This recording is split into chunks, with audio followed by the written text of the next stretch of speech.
ডাক্তারবাবু অনেক দিন ধরে না খুব কাশি হচ্ছে, একটা ভালো কাপ সিরাপ দিন না। ডাক্তারবাবু অনেক দিন ধরে না খুব কাশি হচ্ছে, অনেক অ্যান্টিবায়োটিক খেয়ে নিলাম কিন্তু কাশিটা না কিছুতেই কমছে না, কি করা যায়?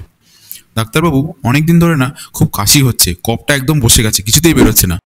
এই প্রশ্নটা অনেক পেশেন্টই কিন্তু আমাকে করে থাকে চেম্বারে, এবং আমার মনে হয় আপনাদের মধ্যে অনেকেরই এই ধারণাটা রয়েছে যে কাশি যদি হয় বা কাশি হচ্ছে অনেক দিন ধরে, তার মানে বুকের মধ্যে কফ জমে আছে এবং কফটা বেরোচ্ছে না, তাই জন্যই আমার কাশি হচ্ছে। তো কফটা যদি বেরিয়ে যায় তাহলেই কিন্তু সমস্যার সমাধান হয়ে যাচ্ছে। তো এই ধারণাটা, এটা কি সম্পূর্ণ সঠিক? চলুন আজকের ভিডিওতে এই বিষয় নিয়ে আলোচনা করব।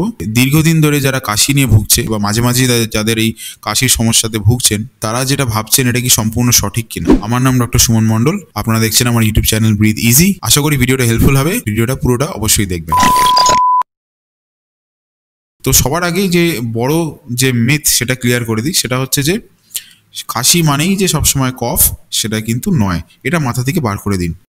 তো সবার আগে আপনারা যে কাশির সাথে যে কফ কথাটা যেটা ভাবেন, সেটা অ্যাকচুয়ালি কি, আর আমরা যেটা মেডিকেল সায়েন্সে যেটা কফ মানে যেটা বুঝি, সেটা আমি প্রথমে ক্লিয়ার করে দিই। কফ বেসিক্যালি মানে হচ্ছে একটা আমাদের রেসপিরেটরি ট্র্যাক্টে একটা সিক্রিশন, মানে আমাদের শ্বাসনালীর মধ্যে কি হয়, খুব একটা স্টিকি রকমের একটা সিক্রিশন বেরোয়। মানে যেরকম মুখের মধ্যে আমাদের স্যালাইভা থাকে, সেরকমই রেসপিরেটরি ট্র্যাক্টে গোটা শ্বাসনালীতে কিছু কিছু সেলস থাকে যেখান থেকে এই ধরনের স্টিকি একটা মেটেরিয়াল বেরোয়। তো সেটাকে আমরা মিউকাস বলি। এই মিউকাসটা শরীরে অনেক জায়গায় তৈরি হয়। এই মিউকাসের রোলটা কি? এই মিউকাসের রোলটা হচ্ছে, এগুলো খুব স্টিকি জিনিস। তো মিউকাসের রোলটা হচ্ছে যে রেসপিরেটরি ট্র্যাক্টে যদি কোনো আনওয়ান্টেড জিনিস, মানে কোনো ধুলো বালি ঢুকলো বা এমন কিছু জিনিস গেল যেটা যাওয়ার কথা নয়, সেগুলোকে, তো সেই জিনিসগুলোর মধ্যে আঠার মতো আটকে যায়, এবং আঠার মতো আটকে যাওয়ার ফলে কী হয়, সেগুলো আস্তে আস্তে এই লাংসে ঢুকতে পারে না, বরঞ্চ সেগুলো কী হয়, আমাদের লাংস থেকে বাইরে বেরিয়ে যায়, মানে কফের মাধ্যমে বাইরে বেরিয়ে যায়। রোগ প্রতিরোধ ক্ষমতা বলা যেতে পারে। তো এই কফের উৎসটা কোথা থেকে, মানে কফটা বেসিক্যালি আসছে কোথা থেকে? তো আমাদের এই নর্মালি যে এই যে সিক্রিশনটা হচ্ছে, সেটা কিন্তু টাইম টু টাইম কি হয়, নর্মালি যে সিক্রিশন হবে সেটা আস্তে আস্তে ক্লিয়ার করে যায়, মানে আমাদের এগুলো জমতে পারে না। তো নর্মাল লাংসে কি হয়, এগুলো ক্লিয়ার হয়ে যায়।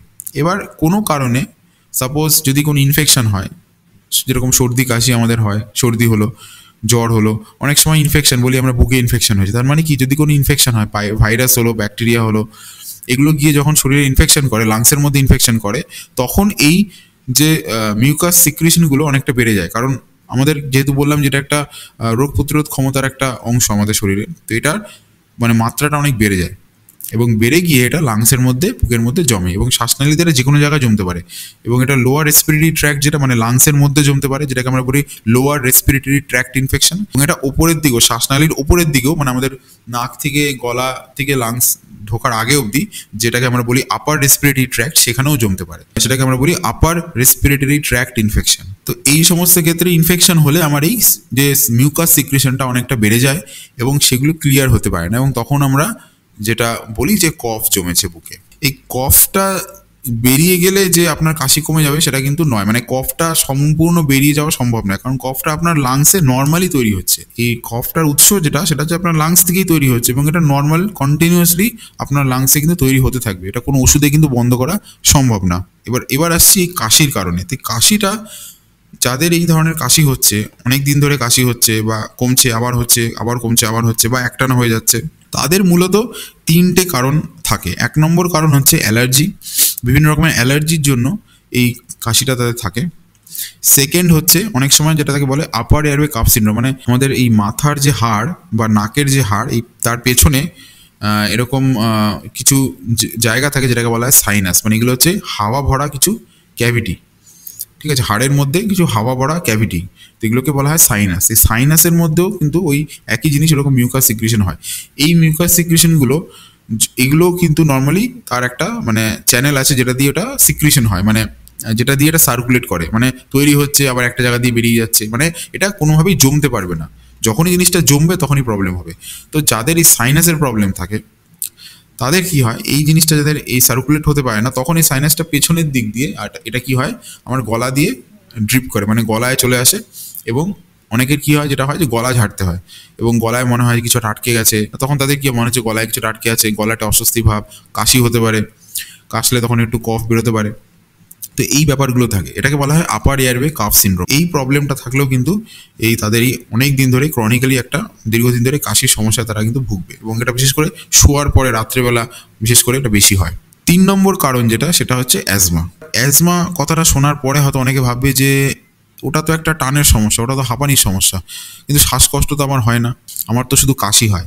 এটাও একটা খুব কমন একটা মিসকনসেপশন যে অ্যাজমা মানেই শ্বাসকষ্ট হবে, সেটা কিন্তু নয়। অ্যাজমাতে মূলত 4টে সিমটম আপনাদের হবে। 1 নম্বর হচ্ছে আপনাদের মাঝে মধ্যে একটা ড্রাই কাফ হবে, এবং সাথে সাথে মাঝে মধ্যে কিছু কফ বেরোতে পারে, কিন্তু মূলত একটা ড্রাই কাফ থাকবে। তার সাথে সাথে বুকে একটা চাপ চাপ ভাব থাকতে পারে, দ্যাট ইজ তখন মনে হবে যে শ্বাস নিতে একটু কষ্ট হচ্ছে, তো সেই ব্যাপারটা আসতে পারে। 3 নম্বর হচ্ছে বুকের মধ্যে একটা সময় একটা শব্দ হতে পারে, যখন আপনারা শ্বাস প্রশ্বাস নিচ্ছেন তখন একটা শব্দ হতে পারে। 4 নম্বর হচ্ছে শ্বাসকষ্ট। তো ওই শ্বাসকষ্ট হওয়া মানে এটা নয় যে আপনার অক্সিজেন লাগবে। তো এখানে আবার আরও একটা মিসকনসেপশন আছে, সেটা হচ্ছে যে অনেকে ভাবে শ্বাসকষ্ট মানে অক্সিজেন চলবে, ব্লাডে স্যাচুরেশন কমে যাবে, তো সেটা মানেই শ্বাসকষ্ট। সেটা কিন্তু নয়, কারণ অনেক সময় যখন আমি জিজ্ঞেস করি যে আপনার কি শ্বাসকষ্ট হয়, পেশেন্ট সঙ্গে সঙ্গে বলে যে না আমার তো ডাক্তারবাবু শ্বাসকষ্ট হয় না। এবারে যদি আমি জিজ্ঞেস করি যে আচ্ছা আপনার কি হাঁটাচলা করতে গেলে কি তখন হাঁপিয়ে যান, একটু দাঁড়িয়ে পড়তে হয়? হ্যাঁ ডাক্তারবাবু, তখন একটু দাঁড়িয়ে পড়তে হয়। তো এই জিনিসটা, তো এটা কিন্তু কিন্তু ভুল। তো এই ধারণাটা কিন্তু চেঞ্জ করতে হবে যে শ্বাসকষ্ট মানে হচ্ছে শ্বাস প্রশ্বাস নেওয়ার সময় আমার যদি নর্মাল অ্যাক্টিভিটিস করতে আমার অসুবিধা হয়, দুটো আমি একসাথে করতে পারছি না, তার মানেই হচ্ছে কিন্তু একটা শ্বাসকষ্ট। শ্বাসকষ্ট মানে যে অক্সিজেন লাগবে সেটা কিন্তু নয়। সো আমি যদি নর্মাল এক ঘর থেকে আরেক ঘরে হেঁটে যাচ্ছি, একতলা সিঁড়িতে উঠছি, এইটুকু যে অ্যাক্টিভিটি, এইটুকু পরিশ্রমের যে কাজ, এইটুকু পরিশ্রমের কাজ নর্মালি যদি কেউ করে থাকে এবং কিন্তু হঠাৎ করে কখনো করতে পারছে না, তাকে দাঁড়িয়ে শ্বাস নিতে হচ্ছে, তার মানে তার একটা শ্বাসকষ্ট কিন্তু হচ্ছে। সো এই মিসকনসেপশনটা কিন্তু আপনাদের দূর করতে হবে। তো এই 4টে সিমটমের মধ্যে যে কোনো একটা সিমটমও হতে পারে আপনার যদি অ্যাজমা থেকে থাকে, আবার একাধিক সিমটমও কিন্তু হতে পারে। শুধুই যে শ্বাসকষ্ট হবে অ্যাজমা থাকলে সেটা কিন্তু নয়। এমনও হতে পারে যে আপনার শুধু কাশিটাই হচ্ছে, যেটাকে অ্যাকচুয়ালি বলা হয় কাফ ভেরিয়েন্ট অ্যাজমা। এটা একটা অ্যাজমার একটা সাবটাইপ। এর বাইরেও কিছু কারণ আছে এই ধরনের কাশি হওয়ার, তো সেগুলো খুব রেয়ার হয়, তো এই জন্য আমি সেগুলোতে বেশি ডিটেলসে যাচ্ছি না। তো আমার যেটা মেন বলার উদ্দেশ্য সেটা হচ্ছে যে আপনাদের এই ধরনের কাশি যদি হয়, তো আপনাদের অবশ্যই দরকার সেটা হচ্ছে যে একজন পালমোনোলজিস্ট বা চেস্ট মেডিসিন স্পেশালিস্ট এমন একজন ডাক্তারবাবুকে কনসাল্ট করা যে এই কাশিটা আপনার কেন হচ্ছে এবং কি কারণের জন্য কাশিটা হচ্ছে, সেইভাবে তার স্পেসিফিক ট্রিটমেন্টটা করানো। এবার এখানে আরেকটা কথা যেটা বলে দিই, সেটা হচ্ছে যে এই 3টে কারণেই যেটা বললাম, ট্রিটমেন্ট যেটা হবে সেটা একটু প্রলং ট্রিটমেন্টের ইউজুয়ালি দরকার হয়।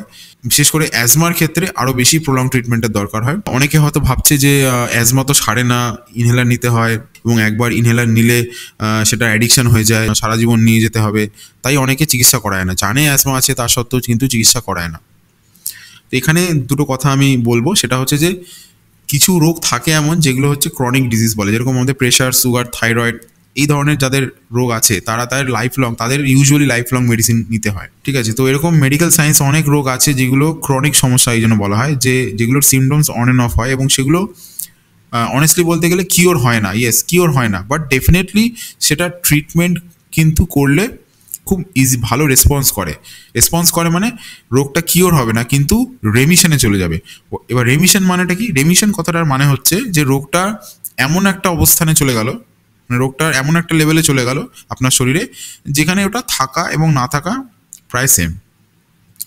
হ্যাঁ, আপনার কোনোদিনই কি শ্বাসকষ্ট সমস্যা বা কাশির সমস্যা হবে না, তার কোনো 100% গ্যারেন্টি কেউ দিতে পারবে না, কিন্তু এইটুকু 100% বলা যেতে পারে যে আপনার যে সিভিয়ারিটি, মানে যদি আপনার অ্যাজমা থেকে থাকে তাহলে আপনার এখন যেরকম মাঝে মাঝেই যে সমস্যায় ভুগছেন এই জিনিসটা থাকবে না, এবং কাশি হলেও খুব সামান্য বিস্তর কাশি হবে, এবং এই যে সমস্যাটা, এটার কমপ্লিকেশন পরবর্তীকালে ইন ফিউচারে আপনাকে কমপ্লিকেশন নিয়ে ভাবতে হবে না। কারণ আজকে যদি আপনার অ্যাজমা থাকে এবং আপনার মাঝে মধ্যে কাশি হচ্ছে, আপনি এটাকে ট্রিটমেন্ট করালেন না ঠিক করে, এখন আপনার সেরকম হয়তো কোনো অসুবিধা ইমিডিয়েটলি হবে না, কিন্তু এটা অনবরত আপনার মাঝে মধ্যে সিমটমস হবে। হঠাৎ করে একদিন একটা মারাত্মক লেভেলে শ্বাসকষ্ট হলো, মানে যেখানে আপনাকে হসপিটালে অ্যাডমিট করতে হলো, সেখানে অক্সিজেন লেভেল ড্রপ করতে পারে, ইভেন আপনাকে ভেন্টিলেশনে দেওয়ার প্রয়োজন হতে পারে, তো এতটাই সিভিয়ার হতে পারে। তো এই কমপ্লিকেশনগুলো কিন্তু আপনাকে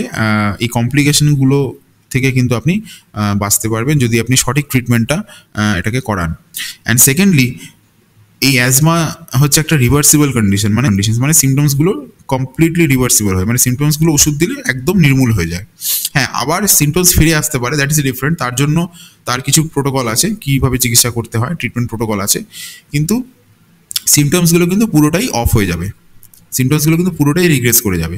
নাও যদি এটাকে ঠিকভাবে কন্ট্রোল না করা হয়, আরেকটা জিনিস যেটা হবে সেটা হচ্ছে যে একটা টাইমের পরে গিয়ে সিমটমসগুলো ইনরিভার্সিবল হয়ে যায়, যখন 12 মাসই সারাটা বছরই আপনার একটা শ্বাসকষ্ট কাশিতে আপনি ভুগবেন, এবং তখন এটাকে আমরা বলি ক্রনিক অবস্ট্রাকটিভ পালমোনারি ডিজিজ, মানে সিওপিডি। সো এই জন্য right diagnosis with correct treatment অবশ্যই দরকার। তো আজকের ভিডিওটা এখানেই শেষ করব।